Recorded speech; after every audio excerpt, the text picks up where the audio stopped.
Hello Jain प्यारे साथियों, good evening. कैसे हैं आप सब? उम्मीद है सब आदमी अच्छे, स्वस्थ और बेहद ही मस्त होंगे। स्वागत है आप सबका जेएसके सर क्लासेस 2.0 की इस यूट्यूब चैनल पर, जहां पर आज हम चर्चा करेंगे क्लास 10वीं ज्योग्राफी का। और यह जो अपन ज्योग्राफी का है, यह तीसरा लेक्चर होगा, जिसमें से पहला और दूसरा लेक्चर कंप्लीट हो गया है।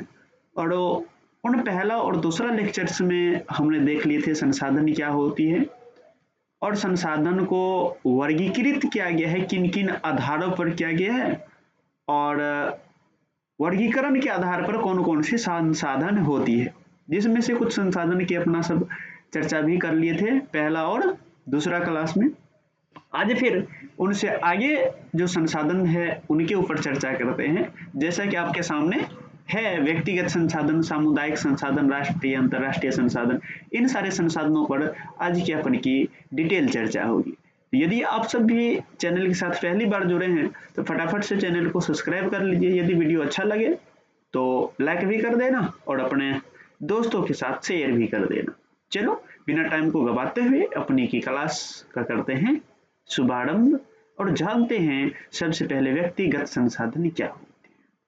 तो सबसे पहला अपना यही चर्चा होगा, जो व्यक्तिगत संसाधन क्या होता है, ठीक ना। तो पहला अपन कहा जाता है व्यक्तिगत संसाधन। तो सबसे पहले जानना होगा कौन से, जो व्यक्तिगत क्या होता है। व्यक्तिगत मतलब पर्सनल, जानते हैं ना, पर्सनल कोई चीज, व्यक्तिगत अपने आप वाले, तो उनको हम कहते हैं व्यक्तिगत। समझ में आया? तो एक बार हम इनका क्या करते हैं, कुछ आपको उदाहरण दिखाते हैं तो फिर आपको समझ में आ जाएगा। पहले उदाहरण, फिर परिभाषा। परिभाषा याद नहीं करना है, परिभाषा खुद से क्रिएट कर लेना। आपको कॉन्सेप्ट सिर्फ ले लेना है। कॉन्सेप्ट यदि आपके पास चला जाएगा तो परिभाषा आप खुद व खुद क्रिएट कर सकते हैं। जैसे कि यहाँ पर हमने कुछ आपके सामने उदाहरण रखे हैं इमेज के माध्यम से, ताकि आपको ज्यादा से ज्यादा समझ में आ जाए। यहाँ पे दिखाई दे रहा होगा आपको एक कार लगा हुआ है। यहाँ पे ये देखिए एक कार लगा हुआ। बताओ ये कार जो है किसी एक व्यक्ति का होगा कि पूरा गांव का होगा? तो गुरुजी नहीं, कार है किसी एक व्यक्ति का होगा। अच्छा ठीक है, किसी एक व्यक्ति का है। अब यहाँ पे ये घर दिखाई दे रहा है, ये घर जो है किसी एक व्यक्ति का है कि पूरा को पूरा समाज का घर होगा? नहीं गुरुजी, किसी एक व्यक्ति का होगा। यहाँ पर आप सिस्टम देख रहे हैं, लैपटॉप, किसी एक व्यक्ति का पूरा समाज का?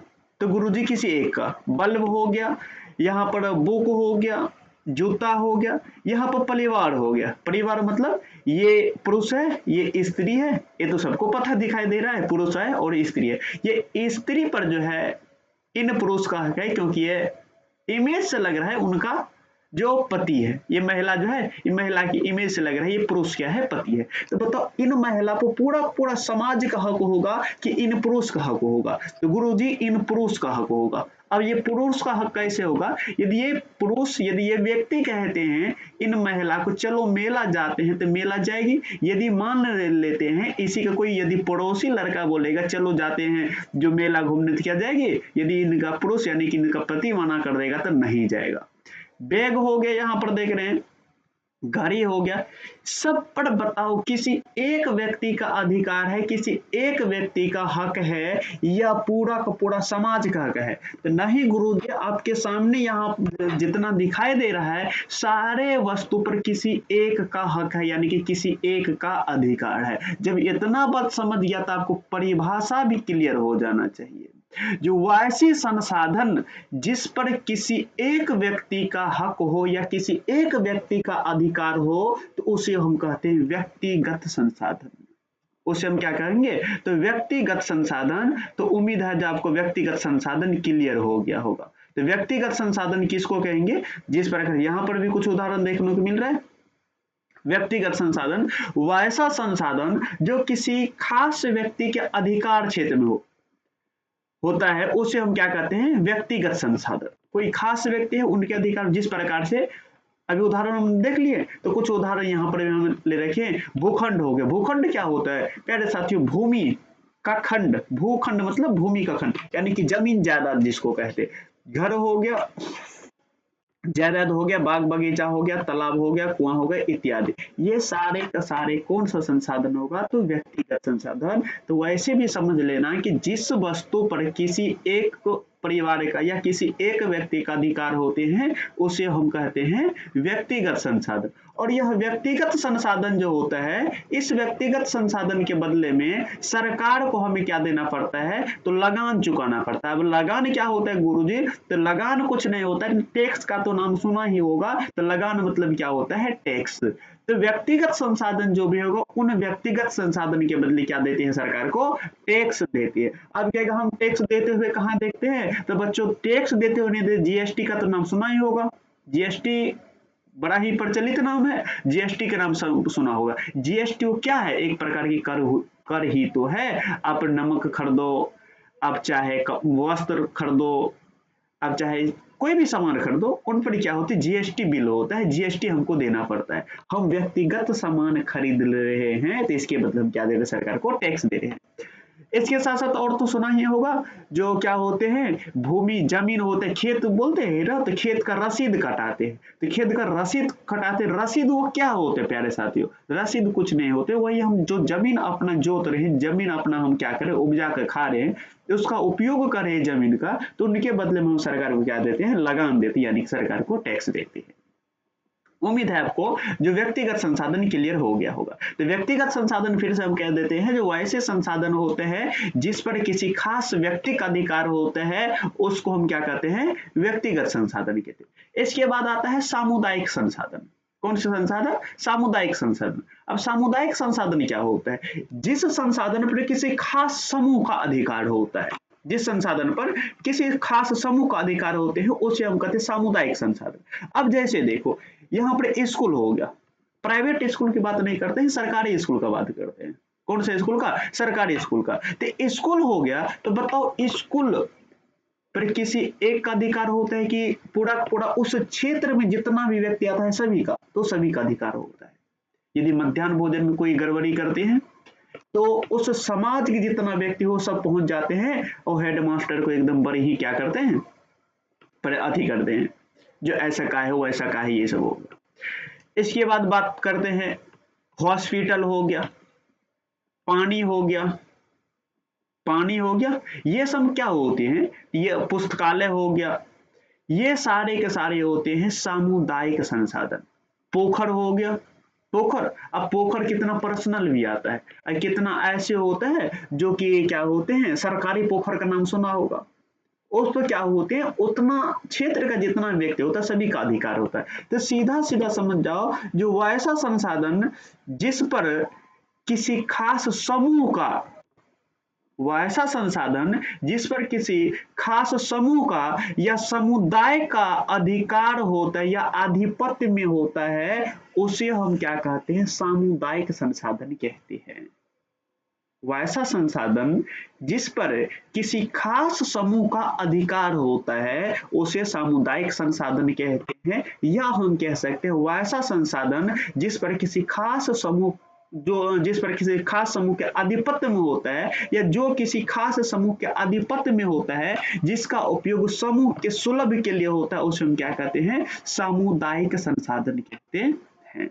जैसे आपके गांव में क्या होगा? जो कहीं पर फील्ड होगा जहां पर सब आदमी दौड़ने जाते, सब आदमी खेलने जाते, सामुदायिक संसाधन। मंदिर हो गया, मंदिर में किसी एक का अधिकार होता है प्यारे साथियों? नहीं, किसी एक का अधिकार नहीं होता। मंदिर में सभी आदमी जा सकते हैं, पूजा कर सकते हैं, तो क्या हो जाएगा? सामुदायिक संसाधन हो गया। मस्जिद हो गया, मस्जिद में सब आदमी जा सकते हैं, सामुदायिक संसाधन हो गया। पंचायत भवन हो गया, उसमें सब आदमी जा सकते हैं, अपना काम करवा सकते हैं, वहां पे रह सकते हैं, जैसी सुविधा होती है इस प्रकार से। तो कौन सा संसाधन हो गया? तो सामुदायिक संसाधन। कहीं पर एकदम क्या है? पड़ा हुआ भूमि है, जिसको हम क्या कहते हैं? चारा भूमि कहते हैं। कौन सा भूमि, कौन सा संसाधन आ जाएगा? तो सामुदायिक संसाधन हो गया।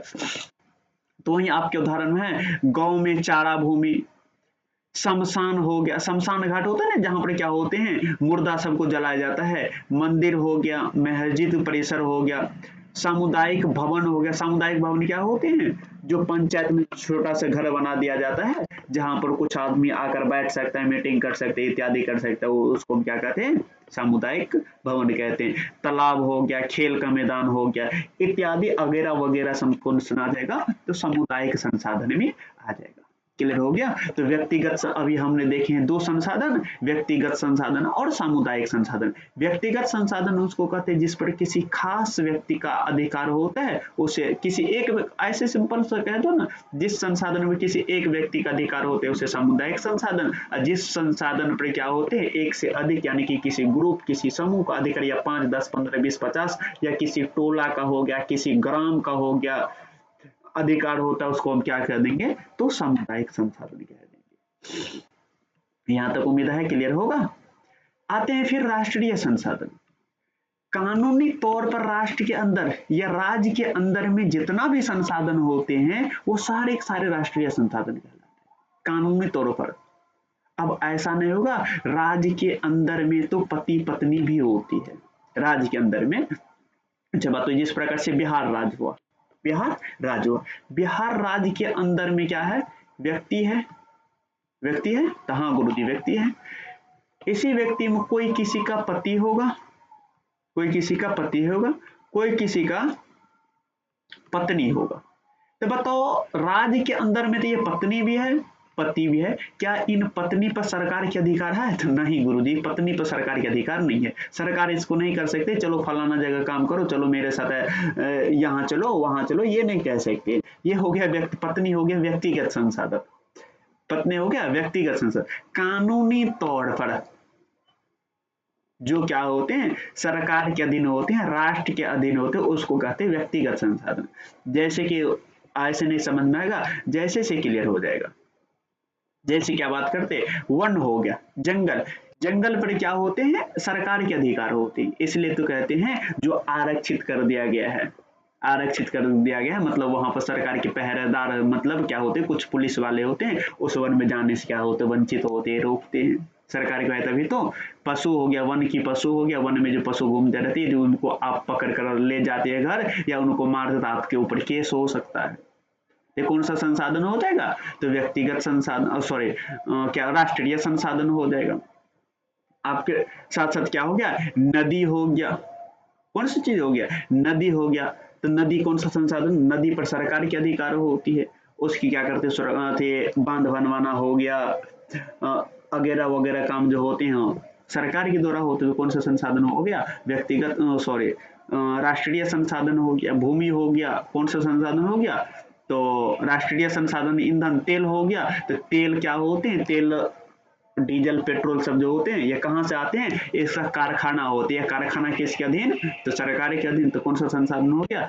तो राष्ट्रीय संसाधन हो गया। तो राष्ट्र के अंदर में कानूनी तौर पर जिस पर क्या होते हैं, जो सरकार के अधिकार होते हैं या राष्ट्र का अधिकार होते हैं, राष्ट्र के अधिकार क्षेत्र में होता है, उसको कौन सा संसाधन कहते हैं? तो प्यारे साथियों उसे हम कहते हैं राष्ट्रीय संसाधन हो गया। उसे हम क्या कहेंगे? राष्ट्रीय संसाधन। ऐसा नहीं कहना राष्ट्र के अंदर सारे संसाधन राष्ट्रीय संसाधन कहते हैं, तो फिर क्या हो जाएगा? जो गलत हो, क्योंकि राष्ट्र के अंदर में पति भी रहते, भाई भी रहता है, बहन भी रहता है, माता पिता सारे रहते हैं, लेकिन सब पर सरकार का अधिकार नहीं होती है। तो इसलिए कहते हैं कानूनी तौर पर जो राष्ट्र के अंदर संसाधन होते हैं उसे हम कहते हैं राष्ट्रीय संसाधन। वह है कानूनी तौर पर देश या राष्ट्र के अंतर्गत सभी उपलब्ध संसाधन क्या कहलाते हैं? राष्ट्रीय संसाधन कहलाते हैं। अब राष्ट्रीय संसाधन में कहां से कहां तक आते हैं? किसी राजनीतिक सीमा के अंतर्गत भूमि, खनिज पदार्थ, जल संसाधन, वन या वन्य जीव एवं समुद्री जीव 200 किलोमीटर महासागरीय क्षेत्र तक राष्ट्रीय संसाधन कहते हैं। तो यहां तक तो प्यारे साथियों समझ में आ गया होगा कि राजनीतिक सीमा के अंतर्गत जिस प्रकार से मान के चलिए इस प्रकार से ऐसे बिहार है, तो बिहार की ये सीमा, ये किसका सीमा? ये बिहार की सीमा है। किसकी सीमा बात करते हैं? बिहार है, तो इनसे इधर तो हो गया दूसरा राज्य आ जाएगा, लेकिन इनसे अंदर में तो बिहार है, तो इनके अंदर में, तो इसके अंदर भी इन क्षेत्र में जो भी कानूनी तौर पर जो खनिज होगा या भूमि होगा या जल जल में उपलब्ध कोई संसाधन होगा, वन्य जीव होगा, तो यह क्या होगा, राष्ट्रीय यानी कि बिहार सरकार की संसाधन होगा। इसके बाद आते हैं समुद्री जीव। 200 किलोमीटर महासागरीय क्षेत्र तक राष्ट्रीय संसाधन कहलाती है। समुद्री जीव जिस प्रकार से बात करते हैं, तो अपन भारत जो है, हम यहाँ पर एक पेज ले लेते हैं, अपन भारत है, तो भारत की यदि नीचे वाला पोर्शन आप देखेंगे तो भारत के कुछ इस प्रकार से पोर्शन, और इधर क्या है, तो इधर अपन का पानी लगा हुआ, हिंद महासागर, प्रशांत महासागर, बंगाल की खाड़ी, इस प्रकार से क्या है, इधर तो पानी है, इधर क्या है, ऐसे पानी है। तो पानी है, तो बताओ पानी में भी तो संसाधन है, पानी में मछली है वगैरह वगैरह, ढेर सारी जीव है जो हमारे लिए क्या है, होती है, उपयोगी होती है। संसाधन हम कहते भी उसे जो हमारे आवश्यकता को पूरा करते हैं, उसे हम क्या कहते हैं, जो संसाधन कहते हैं। तो मान लेते हैं सिंपल सी, पानी में तो मछली होती है, मछली को हम क्या करते हैं, मीट के रूप में उपयोग करते हैं। जब मछली का हम उपयोग करते हैं, खाने भोजन के रूप में उपयोग करते हैं, बताओ मछली संसाधन होगा? तो हाँ गुरुजी, मछली तो संसाधन होगा। मछली पाए जाते कहाँ पर? तो मछली तो पाए जाते हैं पानी में। और भारत के नीचे हम देखें तो ये पानी है, तो भारत के नीचे हम पानी है, तो यहाँ पर सागर तो बहुत बड़ा है, सागर क्या है, बहुत बड़ा है। तो और इधर से मान के चलते हैं जो, और यहाँ से कोई देश है, यहाँ से और कोई देश है, यदि इस पर कोई सीमा नहीं लगाया जाएगा तो भारत कहेंगे ये भारत है ना, ये क्या है, भारत है। इधर मान लेते हैं और कोई देश है, इधर हाँ यहाँ मान लेते हैं श्रीलंका है, क्या है, लंका है। तो श्रीलंका कहेगा कि ये यहाँ तक मेरा संसाधन है, और भारत कहेगा फिर यहाँ तक मेरा संसाधन, ऐसे में तो हो जाएगा झगड़ा हो जाएगा, फिर हो जाएगा एकदम खराब। तो इसलिए कहा गया है जो राष्ट्रीय संसाधन जो है, ये सीमा हो गया भारत की सीमा से लेकर कितना किलोमीटर तक, 200 किलोमीटर तक, कितना किलोमीटर तक, 200 किलोमीटर है ना, हाँ 200 किलोमीटर तक। कहां से, तो यहाँ ये भारत की सीमा हो गया, यहाँ से लेकर और मान के चलते 200 किलोमीटर तक यहाँ हो जाते हैं, तो 200 किलोमीटर तक। तो इस क्षेत्र का जो भी संसाधन होगा वह राष्ट्रीय संसाधन होगा। भारत की जहाँ कोई भी देश है, उनका जहां से सीमा होते उस सीमा से लेकर समुद्र के अंदर जाओ, सीमा से लेकर समुद्र के अंदर जाओ 200 किलोमीटर तक, ये हो गया मान लेते सीमा, और ये हो गया 200 किलोमीटर तक। इसके बीच का जितना भी संसाधन होगा वह राष्ट्रीय संसाधन हो जाएगा। इनसे आगे जब बढ़ जाते हैं तो वो अंतरराष्ट्रीय संसाधन हो जाता है। जिस प्रकार से यहाँ सीमा बताए, और यहाँ से यहाँ तक जो भी मछली होगा वगैरह वगैरह जो भी होगा, ये भारत के संसाधन होगा, भारत का अधिकार होगा।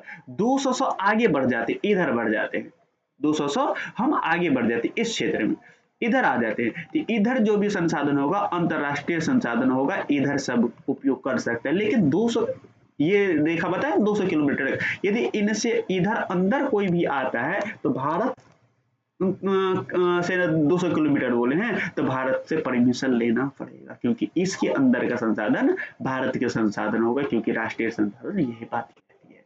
तो उम्मीद है कि यहाँ तक आपको क्लियर हो गया होगा। वन्य जीव एवं समुद्र जीव 200 किलोमीटर महासागरीय क्षेत्र तक राष्ट्रीय संसाधन कहलाता है। तो अभी तक ने हमें 3 संसाधन पढ़े हैं, जो व्यक्तिगत संसाधन क्या होता है, सामुदायिक संसाधन क्या होता है, राष्ट्रीय संसाधन क्या होता है। क्लियर है? अब हम पढ़ते हैं आगे जो है अपन अंतरराष्ट्रीय संसाधन। कौन सा संसाधन? अंतरराष्ट्रीय संसाधन। तो अंतरराष्ट्रीय संसाधन क्या कहते हैं? वैसा संसाधन जिसका नियंत्रण अंतरराष्ट्रीय संस्था करती है, उसे हम अंतरराष्ट्रीय संसाधन कहते हैं।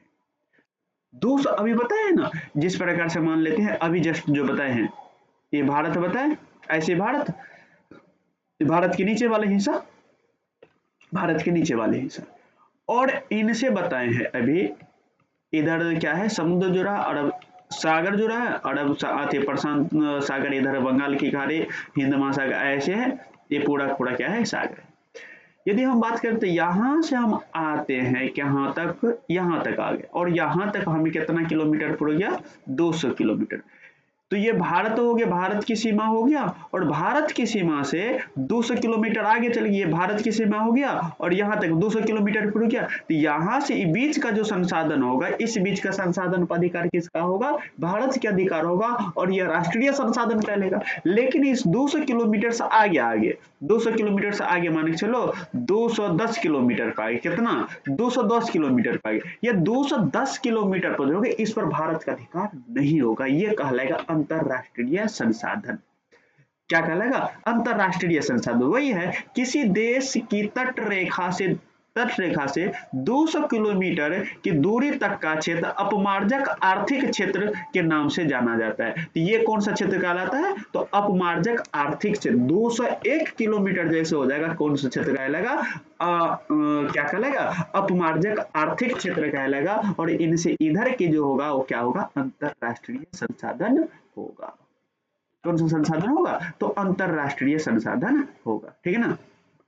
तट रेखा से 200 किलोमीटर तक की दूरी छोड़कर खुले महासागरीय संसाधन पर किसी देश का आधिपत्य नहीं होता है। ऐसे संसाधन का उपयोग सिर्फ अनुसंधान हेतु अंतरराष्ट्रीय संस्थाओं की सहमति से किसी राष्ट्र द्वारा किया जा सकता है। तो 200 किलोमीटर के बाहर अभी बताया नहीं, यहाँ से 200 किलोमीटर हो गया यहाँ तक, और 200 किलोमीटर से बाहर के जो होगा यहाँ की संसाधन का कोई भी देश क्या होते हैं? उपयोग कर सकता है। क्या कर सकता है? उपयोग कर सकता है। ये था अपन का व्यक्तिगत, सामुदायिक, राष्ट्रीय और अंतरराष्ट्रीय संसाधन के विवरण। यहाँ तक उम्मीद है जो आपको चारों संसाधन पूरी तरीका से क्लियर हो गया होगा। यहाँ तक उम्मीद है कि आपको चारों संसाधन पूरी तरीका से क्लियर हो गया होगा। ठीक है ना। इसके बाद आते हैं संभावी संसाधन। संभावी संसाधन क्या होते हैं? संभावी संसाधन मतलब हो ना, जिस प्रकार से सुना है ना कि वर्षा होने की संभावना है, वर्षा होने की संभावना है, लगता है कि कल बहुत ठंडी करेगी, ठंडी होने की संभावना है। तो संभावना मतलब जो व्यक्त हो रहा है, मतलब अभी तो नहीं है लेकिन भविष्य में होने की भविष्य में हो सकता है। क्या? भविष्य में हो सकता है। तो उसी को तो हम संभावी कहते हैं, जो भविष्य में होने वाला, फिलहाल नहीं है लेकिन भविष्य में हो सकता है, होने की चांस बनता है। तो वैसे संसाधन जिसे उपयोग में लाए जाने की संभावना है, मतलब अभी तक उपयोग नहीं कर रहे हैं लेकिन हाँ हो सकता है जो भविष्य में उपयोग लाया जाएगा। संभावना रहती है लेकिन उपयोग अभी तक नहीं किया गया है, उसे संभावी संसाधन कहते हैं। ऐसे संसाधन जिसका उपयोग में लाने की संभावना है लेकिन अभी तक उपयोग में नहीं लाया गया है, उसको कहेंगे कौन सा संसाधन? संभावी संसाधन। नहीं समझा? नहीं समझा? नहीं समझो, 1 मिनट दो, पूरी तरीका समझ जाओ। जिस प्रकार से मान लो कोई लड़का है किसी लड़की से बात करते हैं, कोई लड़का है वो किसी लड़की से बात करते हैं और उनको लगता है कि इसी से शादी हो जाएगा। कोई लड़की है या कोई लड़का है वो किसी लड़की से बात करती है, कोई लड़का किसी लड़की से बात करती है, वो बात करते एकदम प्यार बहुत गहरा हो गया और उन लड़का को लगता है कि अब इसी से शादी हो जाएगा। अभी तो हुआ नहीं ना है, सिर्फ बात ही कर रहे, लेकिन लगता है कि उनसे शादी हो जाएगा। तो हो जाएगा तो मतलब हो गया वो संभावी पत्नी है। कौन सा पत्नी? तो संभावी पत्नी। अभी तक तो पत्नी नहीं है लेकिन भविष्य में पत्नी हो सकती है, तो उसी को कहेंगे संभावी पत्नी। बस उसी प्रकार से ऐसे संसाधन जिसका उपयोग अभी तक तो नहीं किए हैं लेकिन संभावना है जो इसका उपयोग कर लेंगे, उसे हम क्या कहेंगे? जो संभावी संसाधन कहेंगे। संभावी पत्नी बता दिया ना, जो शादी तो उसी से लगते हैं होंगे पर अभी हुआ नहीं लेकिन होने वाला है, होने वाली है, तो उसको कहेंगे संभावी पत्नी। बस उसी प्रकार से है अपना संभावी संसाधन। तो जैसे इसका बात कर ले जो गुरुजी संभावी संसाधन कौन कौन सा है? हिमालय क्षेत्र का खनिज, हिमालय पहाड़ है ना अपन भारत के उत्तर में, तो हिमालय क्षेत्र में भी कुछ खनिज है, उसका उपयोग अभी नहीं कर रहे हैं, उसका उपयोग अभी नहीं कर रहे हैं लेकिन बाद में हो सकता है क्या आने वाली पीढ़ी उसका उपयोग करेगा। राजस्थान एवं गुजरात क्षेत्र में पवन और सौर ऊर्जा की असीम संभावना।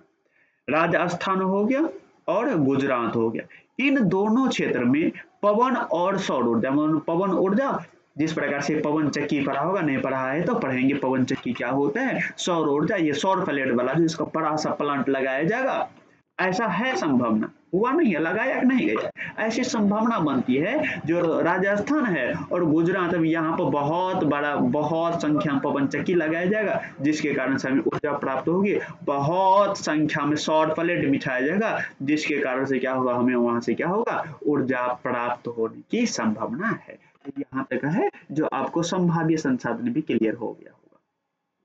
उसके बाद आते हैं विकसित संसाधन। विकसित संसाधन जो ऐसा संसाधन जिसका उपयोग हम फिलहाल कर रहे हैं। कौन सा संसाधन? विकसित संसाधन। तो विकसित संसाधन किसको कहेंगे? जो ऐसा संसाधन जिसका तकनीक की उपलब्धता के कारण अभी हम क्या कर रहे हैं? उपयोग कर रहे हैं, उसे हम कहेंगे विकसित संसाधन। ऐसे संसाधन जिसका सर्वोपरांत उपयोग हेतु मात्रा एवं गुणवत्ता का निर्धारण हो चुका है, उसे हम क्या कहते हैं? विकसित संसाधन। जिस प्रकार से अभी बात कर लेते कोयला का, जिस प्रकार से बात कर ले कोयला का कितना मात्रा है, कोयला की क्या गुण है, ये हमें पता है ना।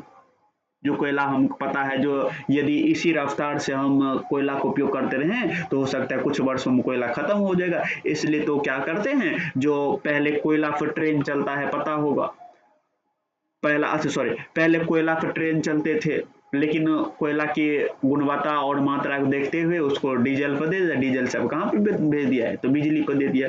तो जिस संसाधन की मात्रा और गुणवत्ता निर्धारित तो हो चुकी है, उसे हम कहते हैं विकसित संसाधन। या सिंपल परिभाषा कह सकता है वैसा संसाधन जिसका उपयोग हम तकनीक की मदद से भी फिलहाल कर रहे हैं।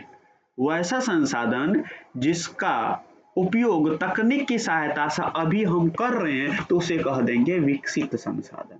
उसे कौन सा संसाधन कह देंगे? तो विकसित संसाधन। एक होती है भंडार संसाधन। भंडार संसाधन क्या होता है? ऐसे संसाधन जो उपलब्ध है लेकिन तकनीक के अभाव के कारण उपयोग नहीं कर पा रहे हैं, उसे हम कहते हैं विकसित संसाधन। विकसित संसाधन और संसाधन तो है, लेकिन उतना हमारे हाई डेवलप होती है, या हम कह सकते उतनी हाई क्वालिटी का हमारे पास तकनीक नहीं है। हाई क्वालिटी की उतना उच्च तकनीक नहीं है, जिसके कारण हम उसका उपयोग नहीं कर रहे हैं, तो उसको कौन सा कर देंगे? तो भंडार संसाधन। अब भंडार संसाधन भी समझ जाओ, भंडार संसाधन क्या होता है। जैसे मान के चलो कि बात तो किसी लड़की से कर रहे हैं, लड़की तो राजी है, लेकिन दोनों का पापा नहीं मान रहे हैं, दोनों का पापा नहीं मान रहे, और उतना क्षमता है नहीं जो हम अपनी मर्जी से शादी कर लेंगे, तो उसको कह देंगे विकसित। और भंडार संसाधन मतलब रखा हुआ है। क्या है? रखा हुआ है। जो क्षमता होगा तो पापा मानेंगे तो ठीक है, यदि नहीं मानेगा, अपना क्षमता होगा तो खुद से शादी कर लेंगे। समझ में आ गया? तो ऐसा संसाधन जो उपलब्ध है पर तकनीक ऐसा नहीं है, उतना सिस्टम मेरे पास नहीं है, जिसके कारण उसका उपयोग हम नहीं कर पा रहे। समझ में आ गया? तो बात करते हैं पापा राजी नहीं है, बात तो करते हैं पापा राजी नहीं है, जिसके कारण हम शादी नहीं कर सकते हैं, लेकिन उतना क्षमता भी नहीं है कि अपनी मर्जी से शादी कर लें। तो क्षमता नहीं है, संसाधन है पर क्षमता नहीं है कि उसका हम उपयोग कर सकते हैं, तो कौन सा संसाधन होगा? तो भंडार संसाधन। जल, हाइड्रोजन एवं ऑक्सीजन का यौगिक है, जिसमें ऊर्जा है। जल हो गया, हाइड्रोजन हो गया, और ऑक्सीजन का यौगिक है, इसमें ऊर्जा है। इनसे हम ऊर्जा बाहर नहीं निकाल पाते, क्योंकि मेरे पास उतना हाई डेवलपमेंट की हमें टेक्नोलॉजी नहीं है। संचित कोष संसाधन। अब संचित कोष क्या होता है? संचित मतलब बचा कर रखना। संसाधन तो है, तकनीकी भी है, लेकिन हम उसका क्या करते हैं? प्रयोग नहीं करते हैं। क्या करते हैं? उपयोग नहीं करते हैं। उपयोग क्यों नहीं करते हैं? तो अपने बाल बच्चे यानी कि अगले पीढ़ी के लिए बचा कर रखने के लिए हम छोड़ दिए हैं। तो वैसा संसाधन जिससे उपलब्ध तकनीक के आधार पर प्रयोग में लाया जा सकता है, लेकिन उसे भविष्य के लिए बचा कर रखा जाता है, उसे हम संचित कोष संसाधन कहते हैं। नहीं समझ में आया? टेंशन लेने की बात नहीं समझ में आया ना? टेंशन लेने की बात है ही नहीं। क्यों? हमने जानते हैं मेरे पास संसाधन भी है। क्या है? मेरे पास संसाधन भी है, तकनीक भी है, टेक्नोलॉजी भी है, पर उसका उपयोग नहीं करते हैं। क्यों? क्योंकि भविष्य में जो आने वाली पीढ़ी है उसके लिए छोड़ दिए। जैसे मेरे पास जमीन है 5 बीघा, मेरे पास जमीन है 5 बीघा, मेरे कलम में इतना ताकत है कि हम जमीन को बेच सकते हैं, लेकिन बेचते नहीं हैं, क्योंकि मेरा आने वाला संतान जो होगा, मेरा बेटा होगा, पोता होगा, वह इस जमीन का उपयोग करेगा, इसलिए हम उस जमीन को बेचते नहीं है। संचित कोष संसाधन, कौन सा संसाधन? तो संचित कोष संसाधन। क्लियर हुआ? तो संसाधन तो है, तकनीकी भी है, जिसके आधार पर हम उसको प्रयोग में ला सकते हैं, लेकिन यदि अभी सब प्रयोग लाएंगे तो खत्म हो जाएगा ना, तो इसलिए उपयोग में नहीं लाते हैं। बस उसी प्रकार से यदि अभी से हम जमीन बेचना आरंभ कर देंगे, जब तक में हम बूढ़े होंगे तब तक में 5 बीघा जमीन खत्म हो जाएगा। जब 5 बीघा जमीन खत्म हो जाएगा तो बताओ आने वाला संतान जो है, बेटा है, पोता है, तो वो किस पर रहेगा? किनके खेत में जाकर अनाज होगा, क्या खाएगा? तो इसलिए हम बेचते नहीं है। तो यही होते संचित कोष संसाधन। जिस प्रकार से नदी जल भविष्य में जल विद्युत उत्पन्न करने में प्रयुक्त हो सकता है। नदी का जो जल है, तो इनसे हम विद्युत अभी भी तो करते हैं, पर कम मात्रा में करते हैं, लेकिन आने वाले दिनों में अधिक मात्रा में इससे कर सकते हैं, लेकिन अभी करते नहीं है। ठीक, यहाँ तक उम्मीद है कि सबको समझ में आ गया होगा, किसी प्रकार से किसी को दिक्कत नहीं होगा। तो आज की क्लास को यहीं पर करते हैं खत्म। मिलते हैं फिर नेक्स्ट क्लास में, तब तक के लिए जय हिंद। यदि वीडियो अच्छा लगा हो तो वीडियो को शेयर और चैनल को सब्सक्राइब, लाइक जरूर कर देना। ठीक, जय हिंद प्यारे।